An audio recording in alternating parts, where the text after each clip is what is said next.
আমি তোমার কাছে এটা আশা করিনি যোধা। কিন্তু পিতা, কি করে ভুলে গেলে যে তুমি আমার মেয়ে, রাজপুত বংশের একজন রাজকুমারী তুমি? যখন রাজা সূর্যভান সিং তোমায় বলেছিলেন এই যুদ্ধের আগে উনি তোমায় বিবাহ করবেন না, তখন কেন তুমি মধ্যরাতে ওর সঙ্গে দেখা করতে গিয়েছিলে? কি দরকার ছিল এর? আপনি আমার কথাটা তো শুনুন। যা দেখেছি তাই কি যথেষ্ট নয় যে তোমার আরো কথা শুনতে হবে? আরে বিয়ের পরে কেউ তোমায় কোনো প্রশ্ন করতো না, কিন্তু বিয়ের আগে এইভাবে দেখা করা।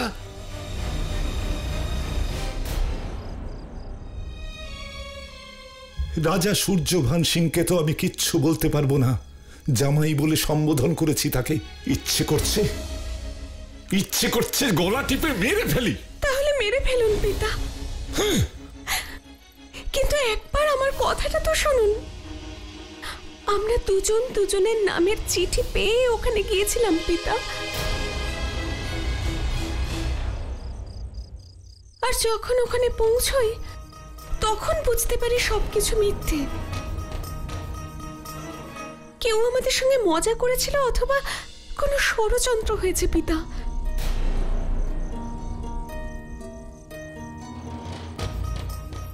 মা, তুমি তো আমাকে বিশ্বাস করো, তাই না?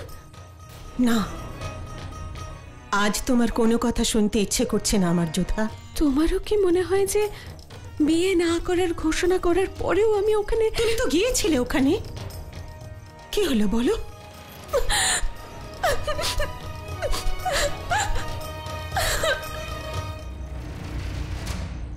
আমার সাধ্যে থাকলে আমি খুব তাড়াতাড়ি এদের দুজনের বিয়ের আয়োজন করতাম। তাহলে কোনো শুভ দিন দেখে ওদের বিয়ের আয়োজন করা হোক। ভগবান দাসের পরামর্শ আমার উচিত মনে হচ্ছে। আপনি ঠিকই বলেছেন, কোনো শুভ দিন দেখে ওদের বিয়ে দিয়ে দিতে হবে। কিন্তু একটা প্রশ্ন থেকেই যাচ্ছে, রাজা সূর্যভান সিংকে কে বোঝাবে? আমি ওনাকে বোঝাবো, আমি ওনার সাথে দেখা করব। না ময়নাবতী,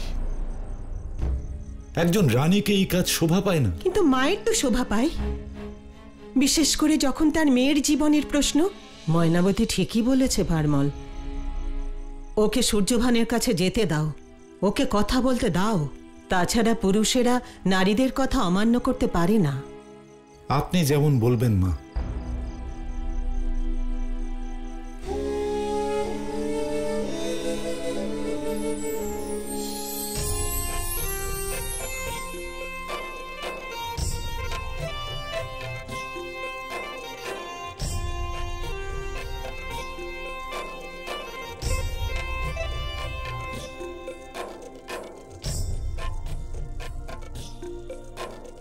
যাও।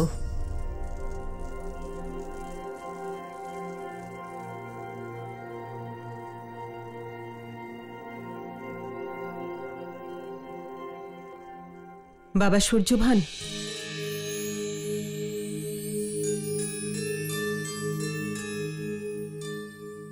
প্রণাম রানীমা। আমি এক্ষুনি সংবাদ পেলাম যে আপনি এখানে আসছেন। আমার মেয়েকে বিয়ে করে নিন। আমি বুঝলাম না রানীমা। বিস্তারিতভাবে বোঝাবার সময় নেই, শুধু এইটুকু জেনে রাখুন, আমাদের বংশমর্যাদা রক্ষা করার জন্যে আমি এখানে এসেছি। আমার আর যোধার মধ্যে এমন কিছুই ঘটেনি যেমনটা আপনারা আমাদের সন্দেহ করছেন। আমি জানি এরকম কিছু হয়নি, সবাই নানা কথা বলছে। কিন্তু আমি জানি এটা নিশ্চিতভাবেই কারো ষড়যন্ত্র ছিল। আর কার এত সাহস হবে যে যোধার চরিত্র নিয়ে প্রশ্ন তুলবে? এই জন্য তো সমস্ত বংশমর্যাদা ভুলে আমি আপনার কাছে এসেছি। আমি আপনার চিন্তা বুঝতে পারছি, কিন্তু আমার চিন্তা, যদি যুদ্ধে আমার কিছু হয়ে যায় তাহলে যোধার কি হবে? সেটাই হবে যা অন্যান্য রানীদের সাথে হয়ে থাকে। আপনার নামে সিঁদুর ওর সিঁথিতে পরিয়ে আমি নিজে ওকে জহরের আগুনে সমর্পণ করব। আর এটাই তো আমি চাইছি না রানীমা। এটা আপনার ইচ্ছে নয়। যোধার ভাগ্যের পরিণতি ভেবে আপনি এই বিয়েতে রাজি হয়ে যান। রাজপুতরা সবাই এটা জানে, এই সিদ্ধান্ত আর বদলানো সম্ভব নয়। আপনি আমার যোধাকে আপন করে নিন। আমি আপনাকে অনুরোধ করতে পারি, আদেশ করতে পারি না। কন্যা পক্ষ তো ভিক্ষা চাইছি আপনার কাছে। এটা আপনি কি করছেন রানীমা? আপনার অনুরোধ আমার কাছে আদেশের সমান। আমি সিদ্ধান্ত নিয়েছিলাম যে যুদ্ধে জালালে শিরোচ্ছেদ করার পরই আমি যোধাকে বিয়ে করব, কিন্তু আজ একজন মা তার সন্তানের কাছে কিছু চাইছেন, আর সেই সুযোগ আমি কি করে ছেড়ে দিই? আপনার প্রস্তাব আমি মেনে নিচ্ছি।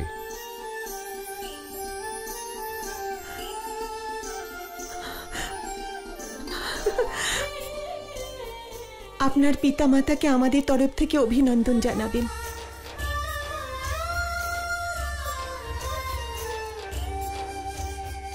একদিকে আমেরে বোনের সম্বন্ধ পাকা হচ্ছিল, আর অন্যদিকে দাদা নিজের পরিবারের উপরেই আক্রমণ করার প্রস্তুতি নিচ্ছিল।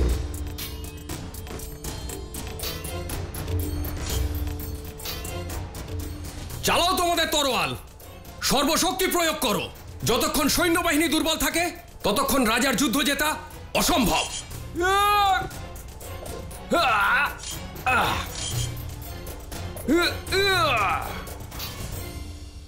যদি তোমাদের সকলের তরোয়াল আমাকে ছুঁতে পারে তাহলে আমি বুঝবো যে তোমরা সবাই প্রস্তুত, আর আমরা আমেরের উপর আক্রমণ করতে পারি।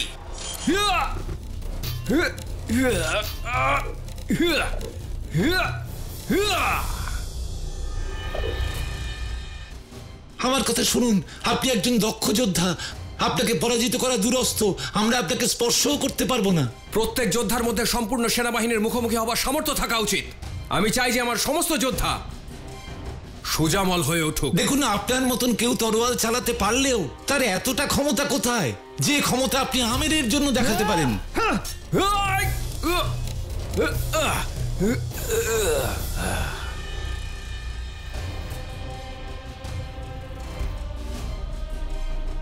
সত্যি বলেছেন আপনি, আমের আমার অধিকার, আর এই তাড়নাই আমাকে জেতাবে।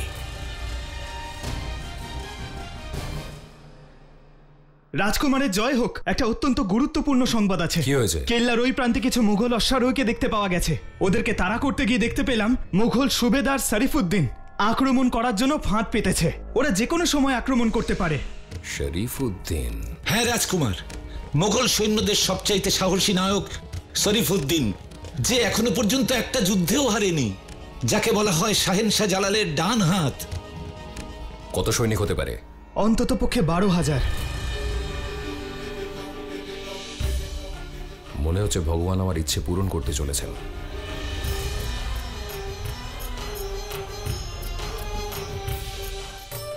দিন রাত এক করে তোমরা কাজ করো। বিয়ের অনুষ্ঠান এমন হওয়া চাই যে সমস্ত রাজপুতরা মনে রাখবেন। ইতিহাসে যেন এই বিয়ের অনুষ্ঠানের কথা লেখা থাকে। পুরো প্রাসাদ যেন আলোয় ঝলমল করে ওঠে।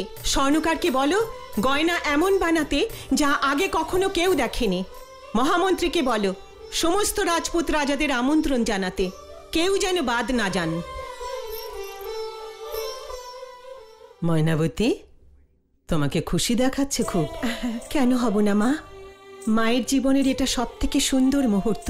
শুধু দেখে নিচ্ছি সব আয়োজন যেন ঠিক মতো হয়ে যায়। কখনো কখনো এরকম মনে হয় আমাদের এই প্রাসাদ ঠিক যেন মহিলাদের হৃদয়ের মতো। এখানে কি ঘটছে সেটা কেউ জানে না। আমি ঠিক বুঝতে পারছি না। ওই পত্র দুটো তুমিই তো পাঠিয়েছিলে না ময়নাবতী? এখানে যাদের যাদের নাম লেখা আছে তাদের কাছে পৌঁছে দাও। সাবধানে কিন্তু, যাও।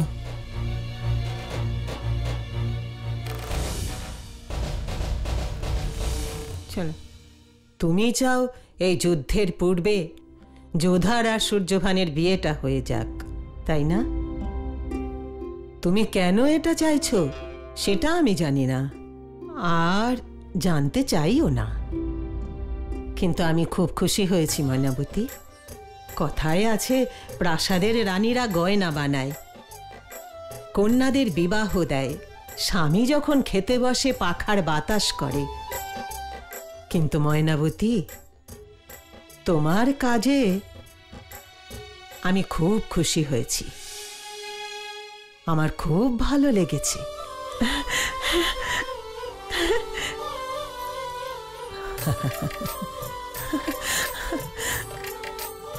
রানীদের কক্ষে কত যুদ্ধ শুরু হলো আর কত শেষ হলো। একদিকে ময়নাবতী, যিনি ছলে বলে কৌশলে নিজের মেয়ের জীবনকে সুন্দর করে সাজাচ্ছিলেন, আর অন্যদিকে মহামাঙ্গা, যিনি এই ভাবনারই অন্যায় প্রয়োগ করছিলেন।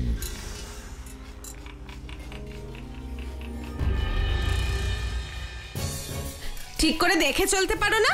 তাহলে কাজ করবে কি করে? কোনো কাজের নয়। একে বের করে দাও এখান থেকে। কেন বিরক্ত করছো ওনাকে? আপনি এখানে কেন এসেছেন? সবাই শোনো, মহামাঙ্গা এখানে আসছেন।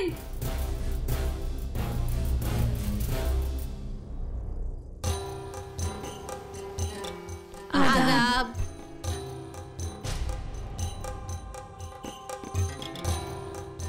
আদাব।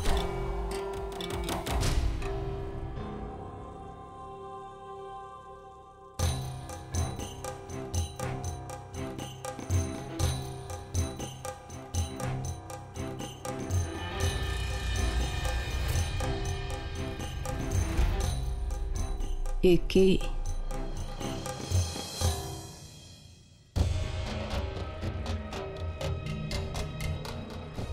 তুমি এখানে কি করছো? তুমি এটাও জানো না যে এটা মুঘলদের বাবুর্চিখানা?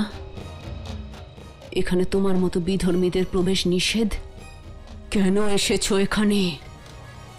আমি ঘর পরিষ্কার করতে এসেছিলাম। আমার মা কালীর একটা জিনিস এখানে হারিয়ে গিয়েছে।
দেখি তোমার নিজের ভগবানের প্রতি কত ভক্তি। ডাকো নিজের ভগবানকে তোমায় বাঁচানোর জন্য। কি হলো, ভয় পেয়ে গেলে? ফুটন্ত জল দেখে বাষ্প হয়ে উড়ে গেল তোমার বিশ্বাস?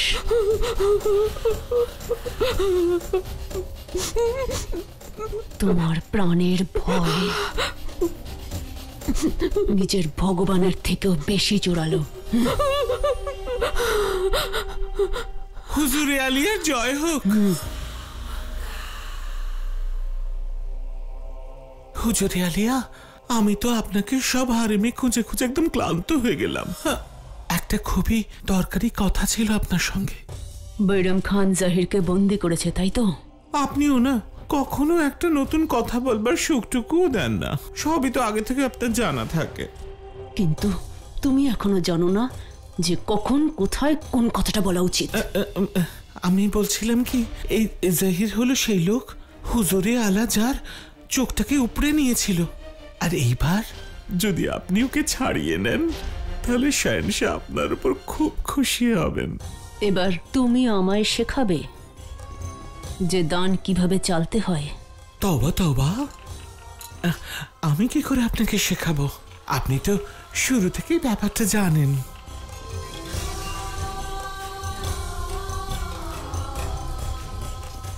দেখো দেখি, এই আমি আমার মুখ বন্ধ করলাম আর চললামও।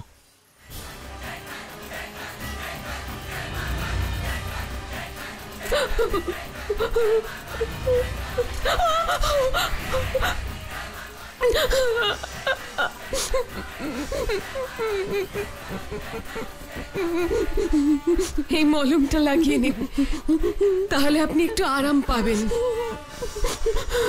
আমার আরাম তখন হবে যখন এখানে সব বদলে যাবে। আমি জানি মা, তুমি সব দেখছো। তোমার কৃপায় এমন একদিন আসবে যখন সব ধর্ম সমান হবে, তখন আজান আর আরতি একসাথে হবে।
কোথায় ছিলে তুমি?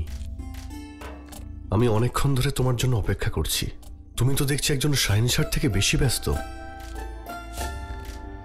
তোমায় একটা কথা বলার ছিল। আমি জানি আপনি এখন আমের নিয়েই কথা বলবেন। হায় আল্লাহ, আবার সে জুতো, তাও আবার আমার বিছানায়। সবাই ঠিকই বলে কোনো মানুষের স্বভাব সহজে বদলায় না। তুমি তো আমাকে ছোট থেকেই চেনো, পুরনো অভ্যেস এত সহজে বদলানো যায় না। আর আপনিও জানেন যে আমার এই বদঅভ্যাসগুলো একদম পছন্দ হয় না। যেখানে মাথা রেখে শোয়া হয় সেখানে কেউ জুতো রাখে নাকি? খুলুন জুতোটা।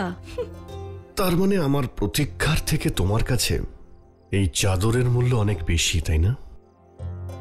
না, আপনার সবকিছুই আমার কাছে খুব মূল্যবান, কিন্তু আমি দুঃখিত যে আমার জন্য আপনাকে অপেক্ষা করতে হলো। যেভাবে আপনি ব্যস্ত থাকেন সেভাবে আমিও ব্যস্ত থাকি। আপনি শাহেনশাহ, আমি আপনার বেগম। এই চাদরের মূল্য অনেক বেশি, তাই না? না, আপনার সবকিছুই আমার কাছে খুব মূল্যবান, কিন্তু আমি দুঃখিত যে আমার জন্য আপনাকে অপেক্ষা করতে হলো। যেভাবে আপনি ব্যস্ত থাকেন সেভাবে আমিও ব্যস্ত থাকি। আপনি শাহেনশাহ, আমি আপনার বেগম। যেভাবে আপনি সাম্রাজ্য চালান ঠিক সেই রকমই হারেমের মধ্যেও একটা সাম্রাজ্য আছে। আর আমাকে প্রতি মুহূর্তে অন্য বেগমদের কাছে প্রমাণ করতে হয় যে আমি আপনার সবচেয়ে প্রিয় বেগম। কি হলো, হাসছেন যে? একটু নিজের দিকে তাকিয়ে দেখো, তুমি এতটুকু ছিলে আর এখন কত বড় হয়ে গেছো। আপনি কিন্তু খুব খারাপ, আবার শাহেনশাহ, তাই আমি কিছুই বলতে পারি না। কিন্তু আমি তো তোমায় বলতে পারি। কি? ছুটকি ছুটকি ছুটকি। একমাত্র আপনি আমার ছোটবেলার নাম ধরে ডাকতে পারেন। এই তো আমি পেয়ে গেছি আমার ছোট্ট বন্ধুকে, আমার রোকেয়া। থাক, অনেক হয়েছে। আর আল্লাহর দোহাই, এবার জুতো জোড়া খুলে রাখুন। তুমি এখনো এই চাদরটা নেই ভাবছো? হ্যাঁ। এই নাও, এবার ঠিক আছে? আপনি এখনো বড় হননি, বারণ করা সত্ত্বেও দেখুন কি করলেন। দাঁড়াও, এই চাদরটাকে সরিয়ে দিচ্ছি। না, আমি সরিয়ে দেব।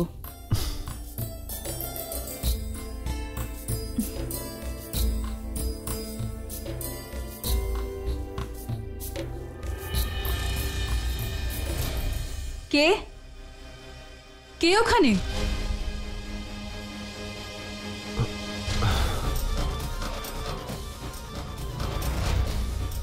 আপনার সাহস হয় কি করে শাহেনশাহ আমার শয়নকক্ষে আসার?